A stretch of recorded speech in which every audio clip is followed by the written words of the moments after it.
தலாக்குங்கிற வார்த்தையை பயன்படுத்தணும். தலாக் சொல்றதுக்கு நிறைய வார்த்தைகள் இருக்குதுங்க. நம்ம அந்த சட்டத்தை ஒரு தனி கிளாஸாக தான் எடுக்கணும். தலாக் சொல்றதுக்கான நிறைய வார்த்தை இருக்கு. அதுல சாதாரண தலாக் என்ற அந்த வார்த்தையை சொல்லணும். அஞ்சாவது, ஒரு தலாக்கு சொல்லி நீங்க அப்படியே விட்டுட்டாலே 3 மாதவிடாய் காலம் முடிந்து விட்டால் அவங்க கணவன் மனைவிங்கிறதுல இருந்து விடுபட்டுருவாங்க. ஒரு தலாக் சொன்னா 3 மாதவிடாய் காலம் வரைக்கும் அப்படியே கணவன் மனைவியாகத்தான் இருப்பாங்க. 3 மாதவிடாய் காலம் முடிஞ்சிட்டா கணவன் மனைவிங்கிற உறவு முறிஞ்சிடும். இதுதான் உள்ளதுல அழகான தலாக். அல்லாஹ் சொல்றான், தலாக்கு சொன்ன பிறகு அந்த பெண் இதா எங்க இருக்கணும் தெரியுமா? கணவனுடைய வீட்டில் தான் இருக்கணுங்கிறான். கணவனுடைய வீட்டில் இருக்கணும். இன்னைக்கு ஓதக்கிற வசனத்துல அல்லாவே சொல்றான், நீங்களும் அப்பெண்களை வெளியேற்றக்கூடாது, அவங்களும் வெளியே போகக்கூடாது. ரெண்டுமே ஹராம். லா துஹ்ரிஜூஹுன்ன வலா யஹ்ருஜுன. அந்த பெண்களை நீங்களும் வெளியேற்றக்கூடாது, அவங்களும் வெளியே போகக்கூடாது. அதுல அல்லாஹ் ஒரு ரகசியம் வச்சிருக்கிறாங்க.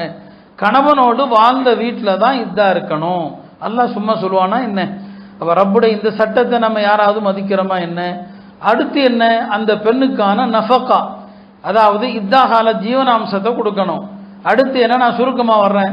அந்த தலாக் சொல்லி பிரிஞ்சுட்டாங்க இல்லையா, அந்த தம்பதியருக்கு குழந்தைகள் இருந்தால் அந்த குழந்தைக்கு பாலூட்டுவதற்கு அந்த தாய் கூலி கேட்கலாம். இப்போ பாலூட்டுவதற்கு ஒரு பெண் கூலி கேட்கலாமா? தான் குழந்தைக்கு பாலூட்ட. கணவன் மனைவியா இருக்கும் போது பாலூட்டுவது தாயுடைய கடமை. அப்ப காசு கேட்க முடியாது. பிரிஞ்சுட்டாங்க, 2 பேரும் பிரிஞ்சுட்டாங்க, தலாக்காயி பிரிஞ்சுட்டாங்க. இப்ப கை குழந்தை இருக்குது. இப்ப அந்த குழந்தை சொல்லலாம், குழந்தை யாருடையது? உன் குழந்தை தானே.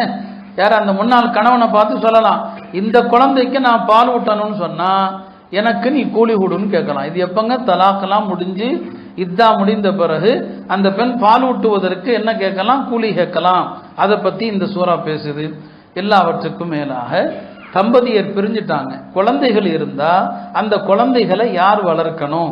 ஹதீஸ்ல ஃபிக்ஹ்ல தனி பாடமே வரும். குழந்தையை யார் வளர்ப்பது, பிரிஞ்ச பிறகு யார் வளர்க்கிறது? இந்த விஷயங்களிலெல்லாம் நாம ஷரியத்துடைய சட்டங்களை மதிக்காம இருக்கிறோம்.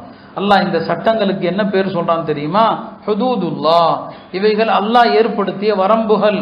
வமன் யதஅத்த ஹுதூதல்லாஹ், அல்லாஹ்வுடைய வரம்புகளை யார் மீறுகிறானோ ஃபக்கது ஸலம நஃப்ஸஹ், அவன் தனக்கு அநீதி இழைத்துக் கொண்டான் என்று சொல்றான்.